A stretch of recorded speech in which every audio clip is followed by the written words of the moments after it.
ये है दिल्ली दर्पण।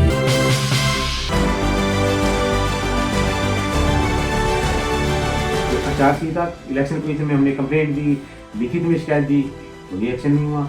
8-8 बार सीएम रेखा गुप्ता यहाँ पर आई, उनका पूरा 500 लोग बाहर के विधानसभा में लगे रहे। हमारे कार्यकर्ताओं को डराया गया, धमकाया गया। लोगों में वोट डालने का उत्साह होता है और वहाँ पर झुग्गियाँ टूटी थी, लोगों में गुस्सा भी था वोट डालने का। वोट डालने नहीं दिया गया, डरा के धमका के फैक्ट्रियों में कैद कर दिया गया। वोट डालने नहीं दिया गया, जहाँ पर थोड़ी सी भीड़ लगती थी वहाँ पर बीजेपी का कोई ना कोई नेता पहुंच जाता था। नमस्कार दोस्तों, मैं हूं राजेंद्र स्वामी और आप देख रहे हैं दिल्ली दर्पण टीवी। दिल्ली नगर निगम उपचुनाव में अशोक विहार वार्ड इस समय पूरी दिल्ली में चर्चा का विषय बना हुआ है। चर्चा का विषय इसलिए बना हुआ है क्योंकि आम आदमी पार्टी के संयोजक सौरभ भारद्वाज ने एक ट्वीट किया है और जिसमें बहुत सारे आरोप बीजेपी पर लगाए हैं और साथ ही साथ एक चुनाव आयोग की साइट पर एक जो स्क्रीनशॉट है वो भी चल रहा है, जिसमें आम आदमी पार्टी के प्रत्याशी सीमा विकास गोयल को विजयी दिखाया गया था। लेकिन जब चुनाव परिणाम अंतिम समय में आए तो पता लगा कि वीना सीजा 405 वोटों से जीत गई है। तो इस बात को लेकर के काफी चर्चा है और आम आदमी पार्टी तरह तरह के आरोप लगा रही है। इस वक्त मेरे साथ विकास गोयल हैं, आम आदमी पार्टी के पूर्व निगम पार्षद रहे हैं और जो सीमा विकास गोयल है उनके पति भी हैं। तो किस तरीके से देखते हैं, आपको कोई धांधली कुछ वो नजर आती है कि हालांकि बीच में भी आपने बहुत सारे आरोप लगाए थे? देखिए, चुनाव जब मैं लड़ा, इससे पहले ही मैं 2 चुनाव लड़ चुका, तो मुझे पहले दिन से जब मैं कॉलेज में पढ़ता था तो उस वक्त हम सुनते थे कि बिहार में कैसे चुनाव होते हैं, बंगाल में कैसे चुनाव होते हैं, लोगों को मारा जाता है, बूथ कैप्चरिंग होती है, फर्जी वोट डाले जाते हैं। तो मुझे लगता है ये चुनाव उससे भी गंदे तरीके से लड़ा गया पहले दिन से। पहले दिन से ही आपने देखा, आपने भी उसको कवर किया था कि स्वाभिमान अपार्टमेंट में हमारे कार्यकर्ता का सर फोड़ दिया गया सिर्फ किस बात पे कि उसने हमारी आम आदमी पार्टी का झंडा लगा रखा था। और उसके बाद पुलिस ने जिसका सर फूटा उसी को रिटेन कर लिया, उसी को रात को 1 बजे तक बिठाए रखा। जिसने मारपीट की उसका कोई पता ही नहीं कहाँ है, उसको कोई गिरफ्तार करने की कोशिश ही नहीं की। उसके बाद हमारे कार्यकर्ताओं को धमकाया गया, उनके प्लांट, उनका रोजगार सील कर दिया गया, किसी के घर पे बुलडोजर भेज दिया गया, किसी की झुग्गी तोड़ने की धमकी दी गई। कार्यकर्ताओं को हर रोज जिस दिन से इलेक्शन शुरू हुआ पुलिस वाले उठा के ले जाते थे। हमारे 2-4 कार्यकर्ताओं को गिरफ्तार कर लेते थे, धमकाते थे, डराते थे।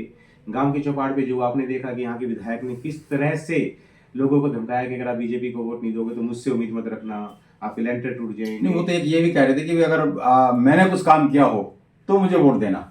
नहीं, आप पूरा सुने ना। उन्होंने आगे क्या कहा, तो फिर वो कहते काम ना किया तो वोट मत देना।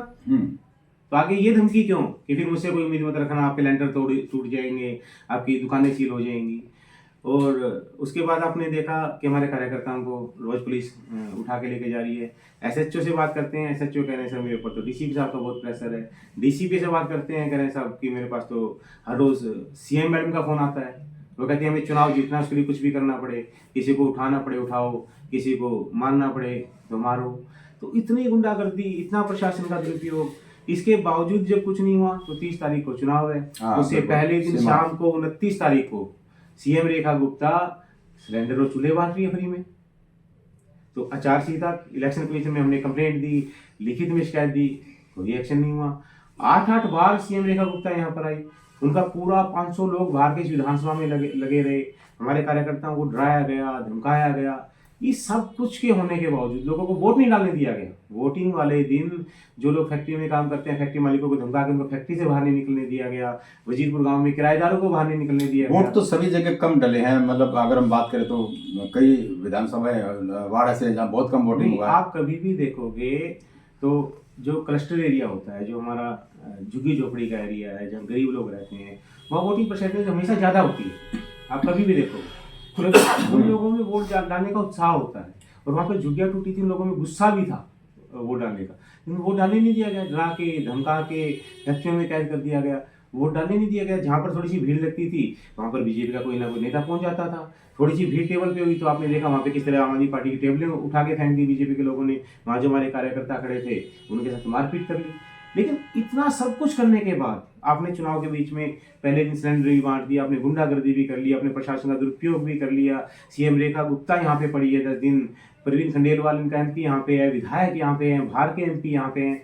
इतना कुछ करने के बाद बीजेपी जब चुनाव लड़ती है तो आपको पता है इसी एग्रेसिव मोड में चलती है और बड़ी हर चुनाव को बड़ी गंभीरता से लेती है। गंभीरता से लड़े, बहुत अच्छी बात है, हम्म। लेकिन प्रशासन का दुरुपयोग, इलेक्शन कमीशन का दुरुपयोग, सभी नियमों की धज्जियां उड़ाना, या 4 सीटा लड़की आप सिलेंडर बांट रहे हो, आप पुलिस के माध्यम से कार्यकर्ताओं को उठवा रहे हो, आप किसी कार्यकर्ता की दुकान और रोजगार सील करा रहे हो, ये कोई गंभीरता थोड़ी ना है, ये तो तानाशाही है, गुंडागर्दी है, ये गंभीरता थोड़ी ना है। चलिए, आपके जो आरोप हैं इसको पार्टी क्या मतलब शिकायत करेगी, कोई कंप्लेंट करेगी, कोर्ट में जाएगी? होने के बावजूद 500 लोग जो बाहर के आए थे, सबने फर्जी वोट डाले, जितने लोग आए हुए थे वहाँ उंगली पे शाही दिखा रहे थे कि हमने फर्जी वोट डाले, बड़े घमंड से गर्व से बता रहे थे कि जैसे उन्होंने बहुत अच्छा काम किया हो, फर्जी वोट डाल के।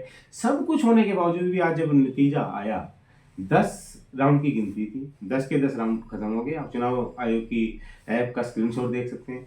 जब 10 के 10 राउंड खत्म हो गए और 179 वोट से आम आदमी पार्टी जीत गई, तो उसके बाद पता नहीं वहाँ क्या हुआ, जब आपको काउंटिंग सेंटर पे सिर्फ जो काउंटिंग एजेंट्स होते हैं या कैंडिडेट या इलेक्शन एजेंट, उन्हीं का जाना अलाउड होता है, लेकिन वहाँ पर भारतीय जनता पार्टी के भारतीय नेता भी आ गए और लोग भी घुस गए वहाँ, हो हल्ला करके कुछ समझ में नहीं आया हुआ क्या, और बीजेपी के कैंडिडेट को सर्टिफिकेट दे दिया कि 405 वोट से जीत गई। तो ये तो सरेआम गुंडागर्दी है, संविधान की हत्या। ये मेरी हार नहीं है, ये लोकतंत्र की हार है, ये संविधान की हार है, हर आम आदमी की हार है।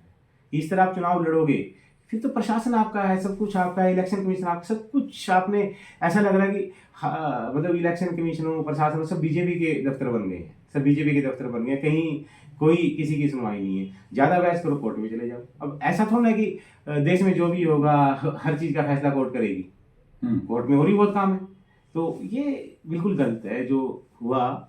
हार जीत अलग है, अपनी जगह है, लेकिन इस तरह से लोकतंत्र का मजाक बनाना होता है कि चुनाव एक लोकतंत्र का पर्व है, उसका मजाक बना दिया कि हम सबसे बड़े दुनिया में लोकतांत्रिक देश है और यहाँ पे लोकतंत्र का सरेआम मजाक उड़ाया जा रहा है।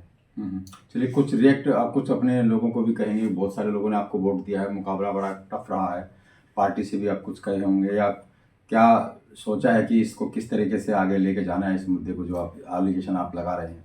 नहीं, देखिए कहाँ लेके जाओगे अब, जब प्रशासन इनका है, इलेक्शन कमीशन का है, सब कुछ लिखित में दे दिया, उसका भी कार्यवाही नहीं हो रही, तो कहाँ हम तो फिर जनता के बीच में जाएंगे।